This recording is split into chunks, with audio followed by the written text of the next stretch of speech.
please subscribe and don't forget to press the bell icon to get notified whenever we upload a new video.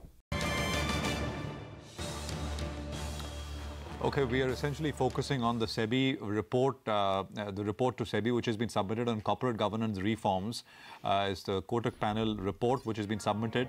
The report is now going to invite comments, and essentially, after discussion, deliberation, comments being considered, the rules are going to be drafted, and these norms, whatever is decided by SEBI finally, is going to be effective October 2018. So there is essentially a one-year window for companies, I guess, to start to comply with what SEBI actually decides. So these rules, after they will be framed and codified, will be effective effective October 2018.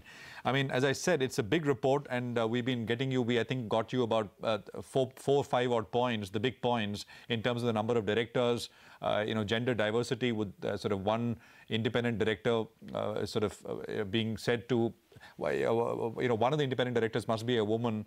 So there are a couple of more things.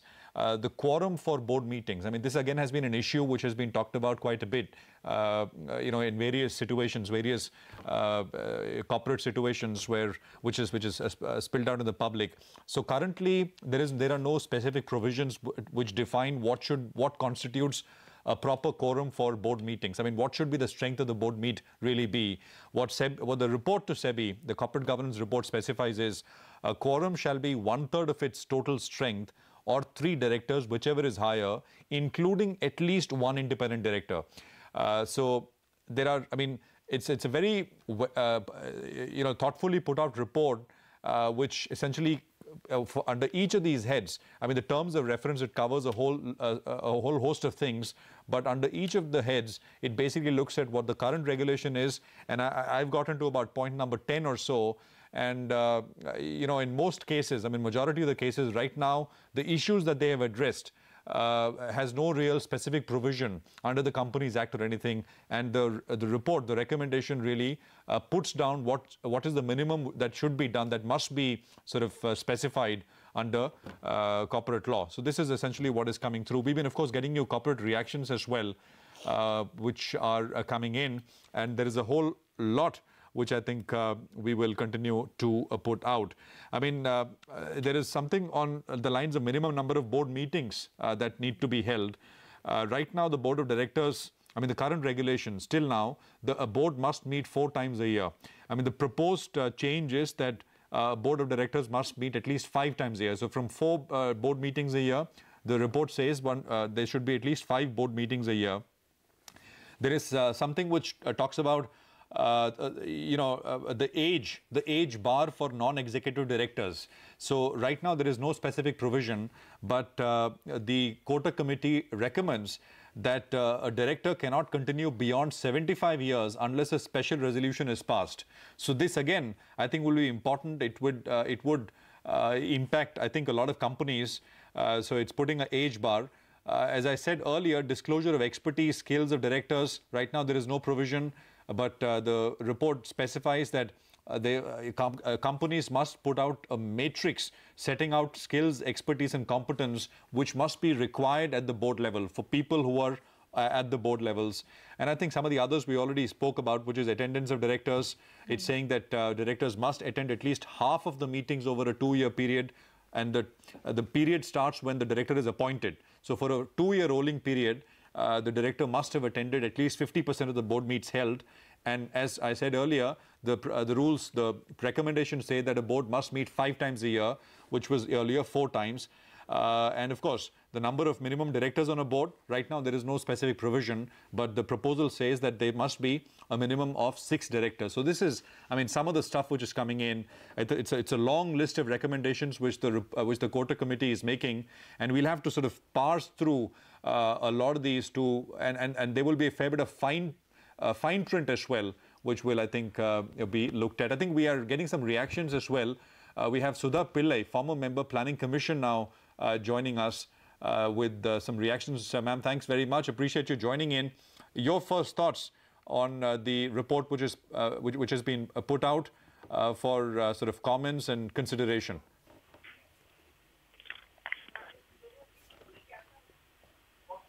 Ma'am, are you there? Hello, yeah.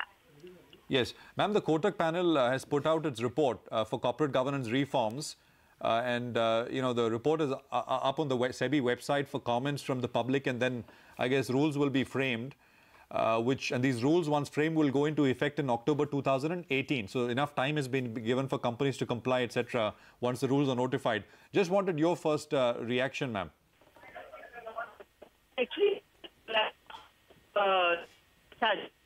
but we have also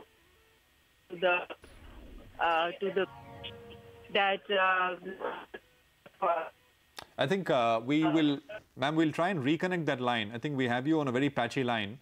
So allow us a moment and we'll just call you back. And hopefully we will be able to hear you clearly. Clearly there was an audio issue there. But Kritika, there are a couple of points as far as audit committee meetings, AGMs.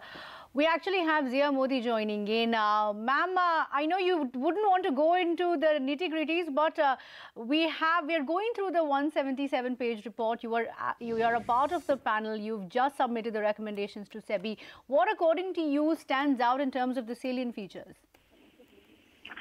I think there is a much higher degree and focus that the committee felt should be highlighted on the role of the independent directors. I think that there were several issues where related party transactions were relooked at and a bit of squeezing and tightening on that.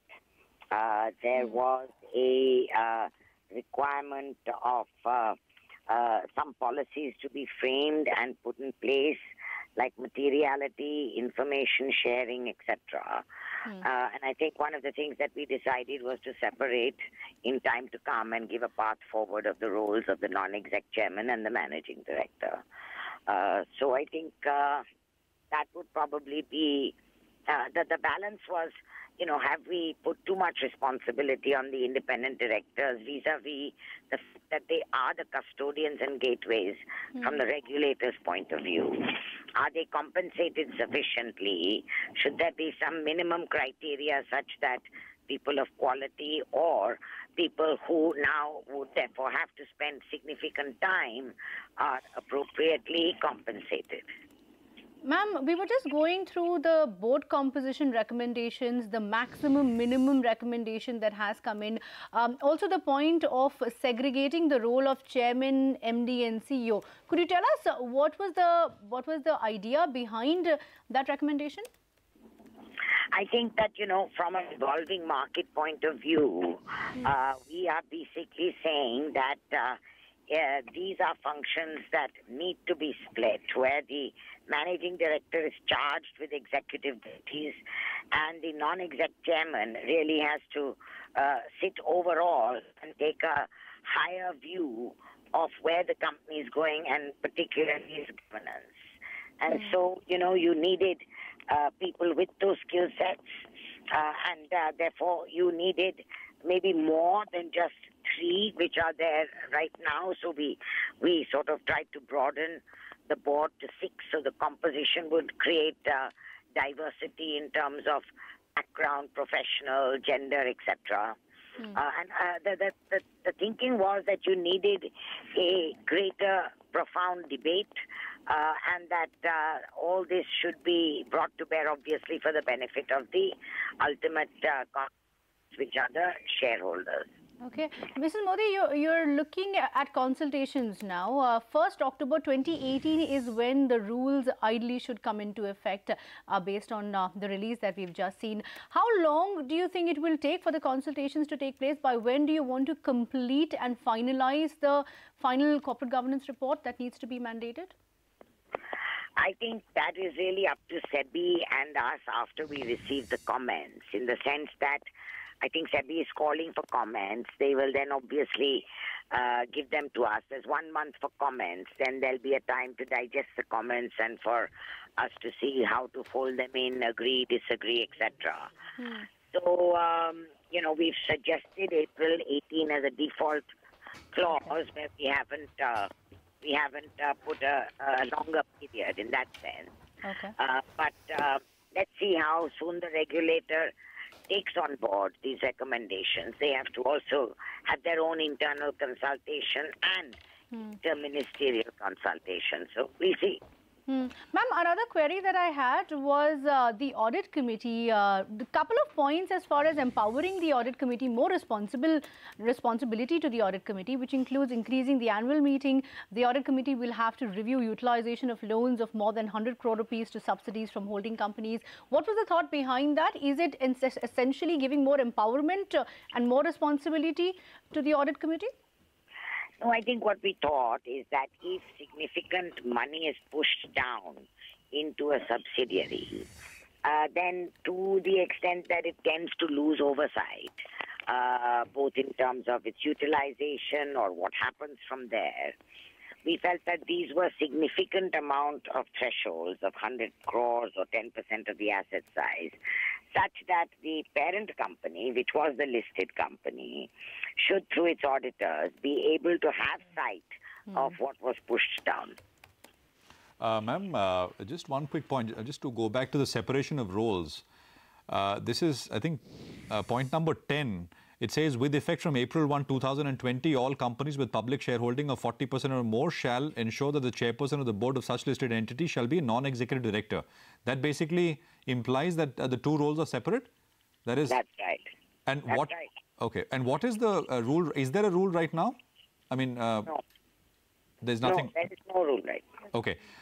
There is another point which says matrix reporting structure. Sorry. The only rule you need is that if you have the chairman and MD in a combined executive role, then half your board composition has to be of independence. Whereas if your chairman is non-exec, then you lead less independence. Okay, fair enough. Yeah. Got that. The point about point number 11, matrix reporting structure, it says confirmation that board has been responsible for the business and overall affairs of listed entity in the relevant financial year. I mean, is there a mechanism which has been proposed to ensure this?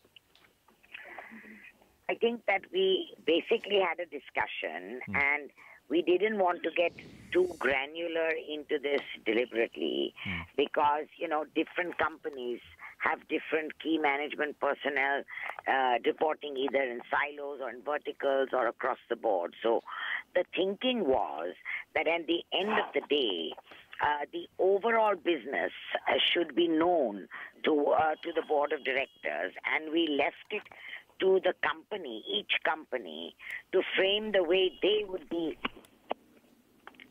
able to carry out this requirement. And what we thought was appropriate was to have the board then confirm that they had been able to put the structure in place, that there was therefore no excessive concentration of authority in one or two key management persons.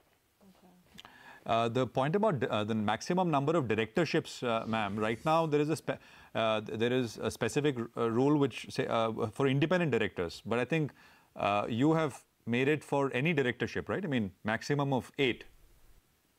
That a director, maximum of 8 boards that a director can serve on at any given point in time. I think with Mrs. Modi. So, a couple of important points that have come to light. We also have Sai Venkateshwaran joining the board, bringing in that diversity, looking at the skill sets that are required by the company versus what is available, and also kind of putting in the requirement, so for instance, the question on limits the number of directorships and increasing the number of board meetings, etc., is all to balance the load to make sure that I think directors are able to spend adequate amount of time on each of the companies where they're a director. Then looking at the whole concept of independent directors and seeing how to empower them a little bit more. So apart from all of the other things, I think the one key thing that really stands out is the role of the lead independent director, and I think that is going to significantly empower that entire group of independent directors in the boardroom. The points that you're pointing out, you know, be it the composition of board of directors, the point that Prashant was bringing out in terms of attendance, etc. Do you believe, even in terms of, you know, the kind of disclosure that has to be made to the board, do you believe that these are sufficient to be able to bring in more transparency, not in the topmost listed nifty companies? I'm talking about even the smaller, the small cap firms at this point. That's where if you start looking at the combination of all of the other recommendations, so the other key thing is on the enhanced monitoring of group entities. So again, with the group governance policy and essentially the oversight over the the subsidiaries of the listed companies coming into play, the focus on periodic disclosure of related party transactions on a consolidated basis and not just looking at the listed company or looking at other changes that are being brought about in terms of the disclosures. And all of this together with the monitoring and enforcement mechanisms that are essentially sought to be put in place. So be it around the financial reporting, be it on the periodic filings with SEBI, be it on the capacity building with SEBI for actually starting to review some of these filings on a periodic basis, or looking at the independent audit oversight function through the Quality Review Board. So I think it's a combination of all of these mechanisms which I think is going to enhance the level of compliance, enhance the quality of information that is coming up to the board that's kind of mandated, and then requiring the board members to spend that extra time to appropriately review this and then kind of take decisions. Right. Sai, hold your thoughts. Zia Modi is again connected. So Zia, good to have you back. One important question, while many rules are set to change in terms of how independent directors' composition would be, and there will be a lead independent director, but this particular topic has been the hot topic of discussion even at the time of Satyam. It's been a few years since we have been discussing the importance and the role of independent directors. At the time of Tata Mistry saga, as well, we have discussed it at length. What are the important points which would really bring about a change in the way the independent directors really dominate and also take care of corporate governance in a board composition and its working? So I think, at the end of the day, what allows an independent director to dominate is the quality of his mind and the integrity of his purpose. So that you can't legislate. And I think what we have tried to do is to create an ecosystem where that independent director is trained. There are basically exclusive meetings of independent directors like they were before. We've highlighted the role of the independent directors in weighing in on strategy, succession, risk management. We've tried to up the remuneration such that the quality of the independent directors, it makes it worth their while to spend the time, to take the risk. I think beyond that, not much any set of guidelines or regulations can do. Exactly. So that's what I wanted to come to, that in terms of implementation and guidelines, a lot really can happen on the quality of independent directors that really come on board, and what really changes on ground has to be seen. Another important topic which entire corporate India has been dealing with is the women directorship. One board member has to be a woman director, and that a lot of companies have been struggling with. We have seen the promoters, wives, sisters, mothers being part of that. That does not really solve the purpose. Is there anything to address that as well? Well, I think what we have put in place is that from a gender... Well, first of all, I don't think wives don't solve the problem. I think very often they could well solve the problem. So let me put that on the table. Go ahead. I think what we've also said is that we want now at least one woman to also be independent. So you can continue to have as many women as you would like on the board, and kudos if you can get the more number that is going to bring true discussion from a diversity point of view. But we have said that one independent director now has to be a woman as well. Zia, another point that I wanted to ask you was a point on disclosures as far as fundraising is concerned. There is a point that says that disclosures will have to be made on utilization of funds raised by QIPs and preferential allotments. What was the thought behind this, and were there case studies that you saw wherein the funds or where the fund, it was unclear where funds were being utilized?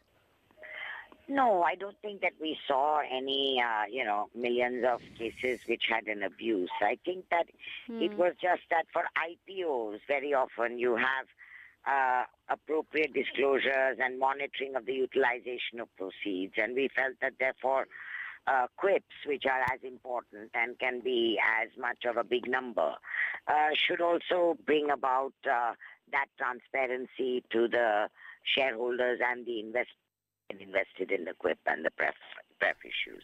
Okay, ma'am, just a couple of more points, very briefly. You know, it's a big report. I'm not being lazy, but I'm going to try my luck and get you to tell us under each of these big heads, right? And I'm going in reverse because I think we covered the first couple of points. I'll start with, I think this is Chapter 8, Investor Participation and Meetings of Listed Entities. Which is the most important measure under this head that has been proposed? No, you can start your own, but it's not with me. I don't have the time for all this. Oh, you don't have the report with you. Okay, right, fair enough. I have the report with me, but I'm not getting into this. Okay, fair enough. Thanks very much, ma'am. Appreciate you joining in, and it's a pleasure as always for sort of talking to you and understanding some of the points. But as I said, guys, it's a really big report. By the way, the first 12 points that we covered essentially is just the first. Yeah. The tip of the iceberg, so to speak. Yeah, I mean, we've not even scratched the surface in terms of, you know, the kind of, you know, the terms of reference actually were so wide. The second chapter talks about the institution of independent directors. There are 10 points in that. I mean, 10 changes which have been recommended. Then it goes on to board committees. There are 9 changes in that. It goes on to enhance monitoring of group entities. There are 3 changes in that. I mean, so we are essentially talking about a fair bit. I just wanted, you know, Zia Modi to make our lives a little easier, but I guess we'll do that. We'll take a very quick break here.